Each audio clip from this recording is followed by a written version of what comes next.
What I find interesting is the trend towards applying an engineer's mindset to global problems, because it used to be a political mindset, but the actual answer generally is a pragmatic, cold hard look at a problem and find a solution. And it's nothing to do with politics, and that creates much better outcomes. I mean, the classic example of that is Bitcoin, right? When you want to reinvent a whole monetary system from scratch, that comes out. My whole view with Bitcoin was always that it's much better to be pragmatic and lay out a moderate case, which is that it's a hedge in a portfolio against the sort of traditionalist financial infrastructure. And so many people would get mad because they would anchor on this extremist view that it had to be everything. It had to be the solution and panacea to everything. The problem with that view is that that's just not how you maximize demand, right? When you think about products that really get to scale, there's a simplicity, and what that simplicity gives is people a very simple decision to make. Do I want to use this or do I not want to use it? And so if you want, for example, Bitcoin to get to mass market scale, the most powerful thing that you can do is describe it in simple, pragmatic terms that don't require zealous belief. And so it's just an example to me that sort of reinforces this idea that extremism never wins. Kind of like centrism is sort of the value maximizing function. Yeah, because when I'm looking at that whole world, I see all of the other platforms, blockchains, tokens, and I'm just thinking, okay, well, here's a big, diverse, deep, rich universe. And I can't just see it being about Bitcoin. Yes, Bitcoin's this great asset and it's a wonderful gift for us all, and thank you very much. We can all make some money.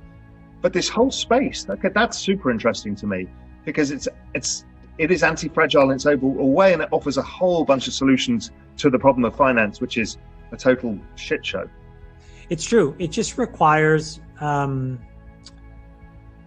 sort of like a de-escalated, like I find that a lot of people in Bitcoin, and it's so funny because like many of them got there well after I did. They're just so arrogant about it. I don't know, maybe I'm just dumber, but like, I just don't understand why people need to believe so much versus, view it more pragmatically and unemotionally, because I think they'll find more success in the more unemotional, treatment of what it is. So like another example is like the entire DeFi movement. I got laughed at because somebody asked me, Laura Shin asked me what DeFi was. And I was like, I have no idea, but I own Bitcoin. And I was just telling the truth, which is like, I don't have the time to learn about all this stuff. At some point, somebody will explain it to me and I'll know a little bit better, but it's not to say that it's not important, but it is to say that everything has a time and place. And if we are going to focus our energies on making Bitcoin mass market and scale, we have to dial down this zealous rhetoric and dial up pragmatist rhetoric. Pragmatist rhetoric is what will get your mother and your grandmother to have Bitcoin in their wallets. That's right. I love Michael Saylor, and his interview's been amazing, and he's on Real Vision, but he speaks in a term that no corporate treasurer understands. They don't want to hear about hornet's nest or anything else. They want to hear about diversification of portfolio returns and stuff like that. So to your point, look, I've started an insurance company that's doing a bunch of very, very esoteric, exotic insurance policies. And, one of the interesting things that I've learned with my co-founder, my partner in this, he's the CEO, I'm just the chairman, but is how many of these corporations view their balance sheets and, how they're buying all kinds of esoteric insurance. The instant thing, Raoul, that pops to the top of my head is, wow, these guys should also own Bitcoin as something like that. If they're going to own cat bonds and they're going to own business interruption risk insurance and all kinds of hedges on PMI, my gosh, why don't they own some Bitcoin? Well, it's because the presentation of that idea is done in such a way where they're forced to make a leap too far.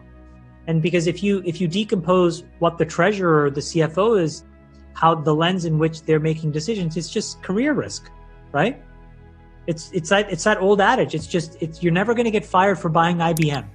And so you're never going to get fired for just having the money sit in a corporate account with earning zero at JP Morgan.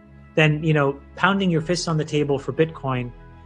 So what we need is, again, more pragmatism around what it is. I've always found the presentation of the idea as a deeply fundamentally uncorrelated hedge to the existing financial infrastructure to be kind of boring, not that salacious, but very pragmatic and effective. Yeah, I mean, a lot of people want to get the institutions into the space. And I keep explaining to people, stop talking about libertarian philosophies, all of this stuff.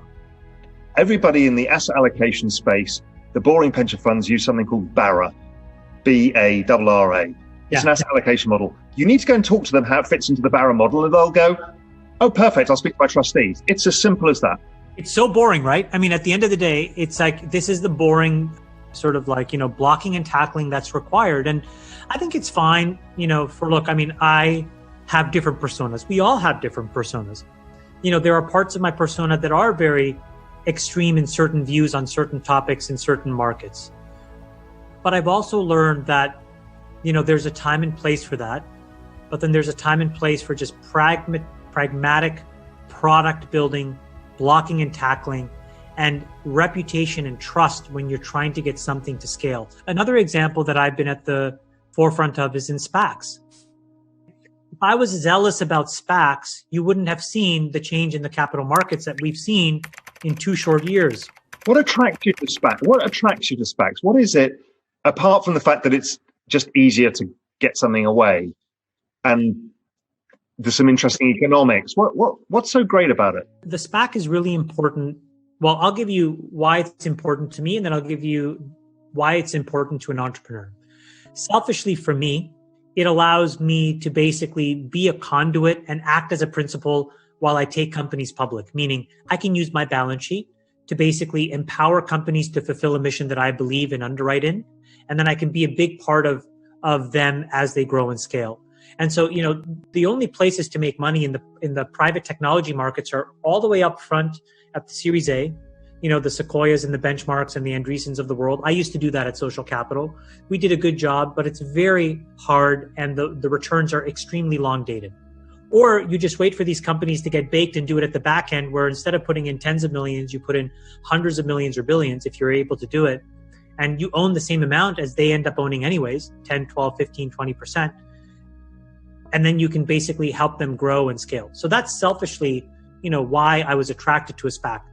But then now you get into the Venn diagram part of why I liked it and why it makes sense for an entrepreneur. It's because you can talk about the future. And the most important thing in underwriting returns, as you and I know, in disruptive technologies, is all about future returns. I don't care about 2019 and 2018. Tell me about 2028 and 2029. What is your plan?